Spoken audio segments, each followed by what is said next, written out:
Dieting sucks. So if there are any ways that we can make diet adherence a bit easier, I want to talk about it. And that's what this episode's about. So if you want a way to make sticking to your diet a little bit easier, this episode's for you. Subscribe if you're a Dragon Ball Z fan. R.I.P. Akira Toriyama. I think, obviously this is a bodybuilding channel, bodybuilding, diet, physique, transformation channel, psychology channel.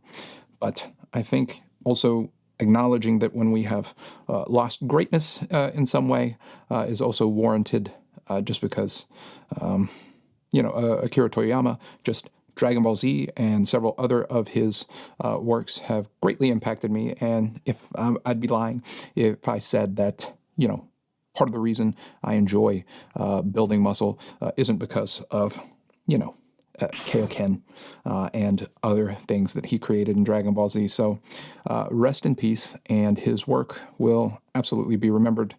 However, let's get to the episode and let's talk about how we can make dieting a bit easier by concentrating on the environment, which, from a psychological perspective, is probably the first place you should start if you want to change any behavior. Let's go. All right, so the food environment. First of all, what the hell is it? This is my definition of the food environment. Your immediate home and social environments, which contain sensory cues, habitual cues, and social cues that can impact overall calorie intake. Again, not a perfect definition, just my definition. Beginning with visual cues. So these visual cues could be any number of places in your home, but generally mostly found cupboards, fridge, freezer, countertops, anything that comes within your direct line of sight that has food in or around it. Why would this be an issue? From a psychological perspective, anything that comes within our line of sight can trigger any number of thoughts, feelings, and or behaviors. I think for some of us, in terms of snacking or something like that, a lot of it isn't even wanted. It's just availability and being in plain sight. Sort of like going to a relative's house and them having some kind of candy or food out. I think it's very natural to just want to snack if it is available. So visual cues are very powerful in that respect. Linking this back to something like contest dieting, seeing something like chocolate, bread, any number of things that are highly palatable that aren't necessarily on the menu at this time right now may trigger an avalanche of thoughts and feelings. Now, these thoughts and feelings aren't necessarily a problem. However, those things are generally followed by behaviors. And in this case, maybe eating off plan, or mindlessly eating, or just any calorie intake that is not on the menu for us.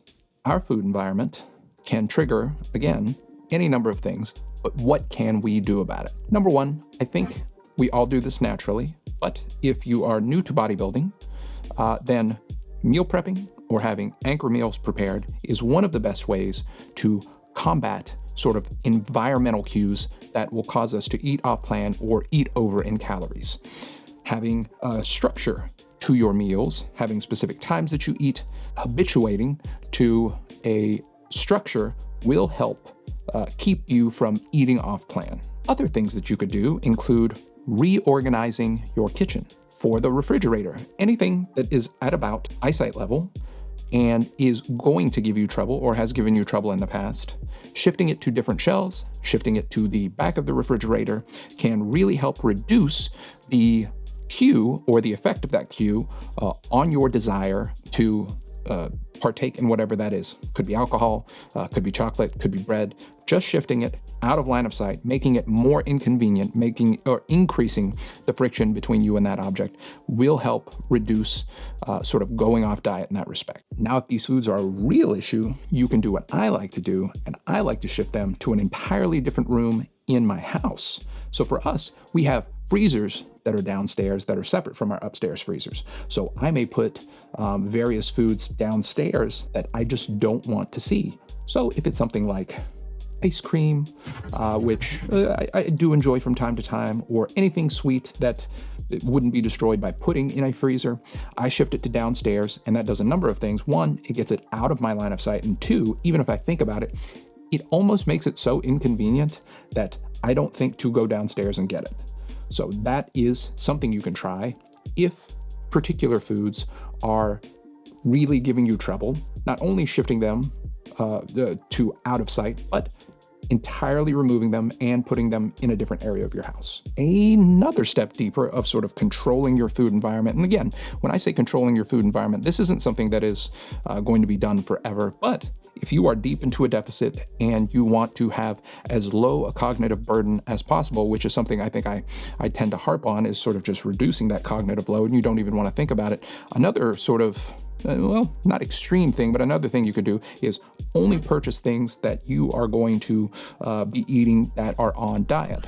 Getting rid of the foods that are giving you trouble or are causing you to go over on calories or are harder to measure or whatever, X, Y, and Z, that are giving you issues, just purchasing the things that you need for your meal plan.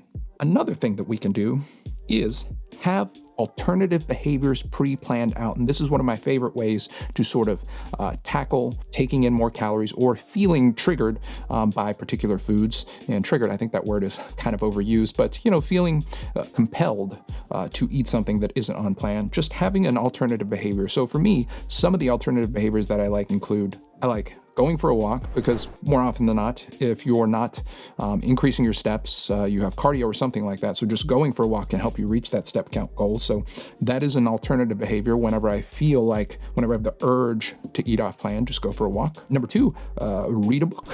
I really enjoy books. I don't make time for them as often as I should, other than like before bed or something. So if I get the chance to read a book, that sort of really keeps me grounded and sort of almost in a flow state. And then lastly, like video games. I think in this respect, video games can be very useful and engrossing, because I like RPGs, like Fallout. I don't know how many times I've played Fallout or Diablo. I gotta play Diablo again. It's been a while.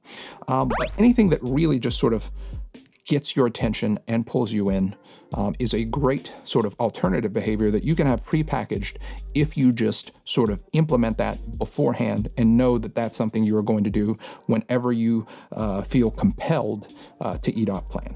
Other things that may sort of impact our food environment that we don't often think about is the people in our lives. So these are the people you live with, these are the people you work with, these are the people you go to school with, these are the people that you encounter on a regular basis. And so they are technically part of our food environment too. So how are they part of our food environment? Well, if you're at home, whatever anybody else preps, or I say prep like other people prep things, whatever other people cook or eat, that is going to be in your environment. They are going to be cooking around you, they are going to be snacking around you, and all of those things you see them do with food could be triggering in terms of, your hunger cues, your hunger signals, and it could cause you to have some feelings or some thoughts, and that may lead to you eating off plan. So you're going to want to consider the people in your lives and how you want to communicate your goals and what maybe this means for them. So with the people in our lives, we are going to want to talk about our goals. We are going to want to share with them the values that sort of underlie these goals, and we are going to want to give them definitive and distinct timelines for how long we are going to be doing this and how long they can expect to sort of help accommodate what we are trying to achieve. Now, more often than not, I feel like we should be the ones sort of shifting and moving, since we are endeavoring to do bodybuilding or any type of transformation. But, every now and then you need help. And it's okay to ask for help and to find compromise and to be flexible and to ask others to be flexible, as long as we know that we are not guaranteed their flexibility and that their choices are their choices, and we should be respectful of that too. I think it is fine to ask and to see where you can get. Sort of as a side note, setting aside time to reflect on the things in and out of your control, I feel like is another sort of conceptually powerful way to be able to manage the things that come along with contest preparation and just dieting in general that aren't very friendly. So if you take time to just focus, maybe even mindfully just be aware of the things that are in and out of your control, and choose to put your attention only on the things that are in your control, and ignore or do not focus on the things that are out of your control. I think that is another great way to understand that you will be hungry, you will be tired and lethargic, and and you will not feel the greatest the deeper you get into a diet. However, those things are out of your control, and so setting those aside allows you to focus on just the things that are in your control. Sort of a bonus point here, as you get deeper into a diet, your decision making isn't going to be the greatest, especially if you're shooting for exotically lean or very hyper lean. So I think the best thing that you can absolutely do for yourself is to outsource your decision making in some way, whether this be through a coach, through an app, or some predetermined actions that you've decided on ahead of time.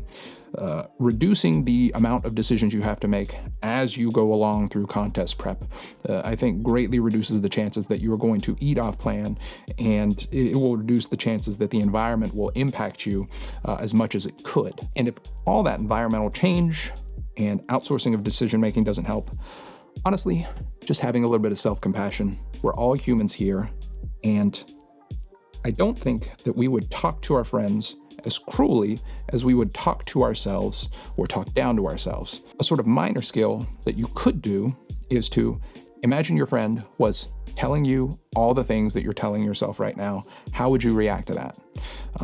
If your friend was coming to you and they were saying, hey, I'm having trouble with X, Y, and Z, I mean, would you shame them? Would you guilt them? Would you talk down to them? Probably not. Probably not. So why would you do that for yourself? So having a little bit of self-compassion, going, it's cool, just get back on plan, and not allowing yourself to beat yourself up. Not firing a second arrow, if you're familiar with the 2 arrows Buddhist metaphor. Don't punish yourself for something that is already hard. All right. And if you found that helpful, you can check out this next video on fitness charlatans. And we're going to be talking about cognitive biases, heuristics, and some cognitive distortions. And so hopefully I'll see you guys there. Have a good one.